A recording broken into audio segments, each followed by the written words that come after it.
Let me introduce myself. I'm Rick Harrison. From 1952 to just after the riots in 1967, I lived in a small home in Oak Park, Michigan, which is located in a traditional neighborhood design, or TND. You could smell the smoke from the fires that destroyed the city. Other major cities have recovered from their own 1967 riots, but Detroit continued to spread blight. There has been some improvement, but only isolated to a small core of downtown. After the riots, we moved far out to the rural areas, which today are considered second-ring suburbs. At the age of 15, I began working for Don C. Geek & Associates, the region's leading land planning firm. This is a project located at the northeast corner of Cass Lake. I was 16 years old when I designed it. The colored rendering looked great. However, it's a truly awful design. This example is Adams Woods, a development that won House and Home magazine's Residential Project of the Year. I was 17 when I designed it. Even today, it would be considered the pinnacle of land planning design, providing a better place to dwell than anywhere within Detroit's borders. Today, I'm known as the leading innovator in land development software technologies, as well as for inventing new methods to design future growth. For Detroit to recover, it cannot rely solely on handouts from foundations or from the taxpayers, but instead a market-proven approach that would attract families back into its borders. This is possible because of large vacant areas of land available for redevelopment, which can be a model for future growth. Detroit can be a leader, not just for the auto industry, but also the housing industry. For the past 6 years, I have worked with Jamel Ford of Mobilized Design and Architecture on a replicable new redevelopment model. A model that will provide market-driven solutions to make living within Detroit a higher standard for families who would otherwise choose the suburbs. A site plan looks a whole lot different on the ground than from above. For this reason, we need to discuss the living experience from eye level or human scale. This is made possible because of the technology and training systems we developed for future designers of the world's growth. Detroit's affluent suburban neighborhoods are much different than those that are more affordable. Detroit's past was built on the auto industry, but the blight was also accelerated because of it. Allow me to explain. In lower income neighborhoods, streets parked up with unsightly older vehicles become a visual blemish, overpowering landscaping and architecture, giving an initial impression the area is an undesirable place to live.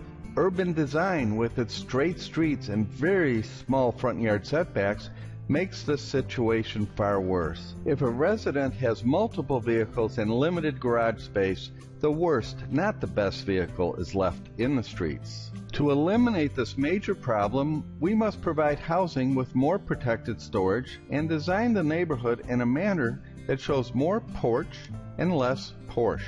The grid pattern, which Detroit is based upon, is thought to provide more walking connectivity, but does it? I happen to live in a grid neighborhood in Minneapolis. There are 2 restaurants within walking distance. However, because I have to walk a zigzag pattern to them, the distance increases to the point that warrants a drive over a stroll. To eliminate this problem, we designed the main trails first. This requires that our model development be large enough scale to demonstrate that we need not build streets to create walkable neighborhoods. See how it's just really nice. You know, you see the moons, you see the stars, you're able to just kind of walk around, and you know, it's a safe neighborhood.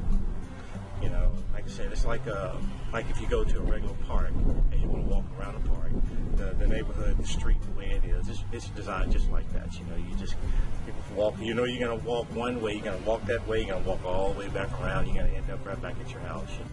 Federal mandates force the automobile industry to be ever more efficient. Yet the street pattern in which we drive in both urban and suburban settings are a major cause of excessive consumption, not just in energy, but our commuting time. We develop design methods for new neighborhoods that are not only safer and more attractive, but also significantly reduce time, vehicular wear, and energy while transitioning the neighborhood.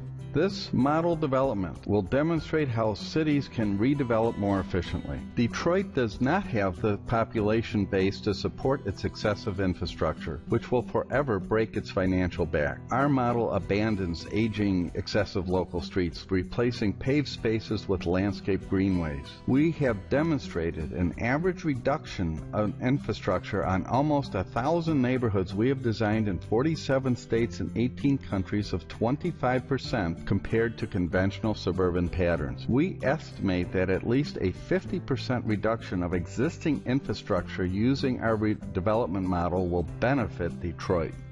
The monotony associated with both urban and suburban development is replaced with homes at individual settings, banishing the cookie cutter while increasing space along the streetscape and view opportunities within every home. One thing that caught my wife and my attention was the spacing. I think the actual spacing in between the houses. I think at this particular day and age, I think too oftentimes they're building houses too close together, almost to a zero line. Not that extreme, but that was really something, just the spacing.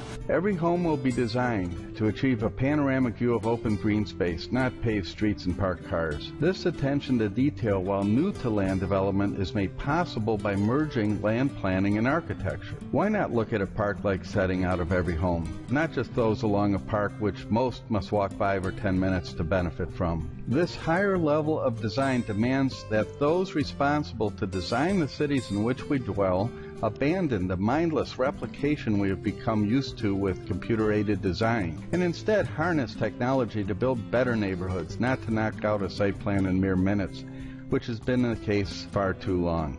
Isn't it time we get as excited about the neighborhoods in which we dwell as we get on that latest smartphone release? Your pledge on this Kickstarter campaign will be instrumental in reversing blight in Detroit and set the seed to provide a higher standard of living for people of all incomes worldwide.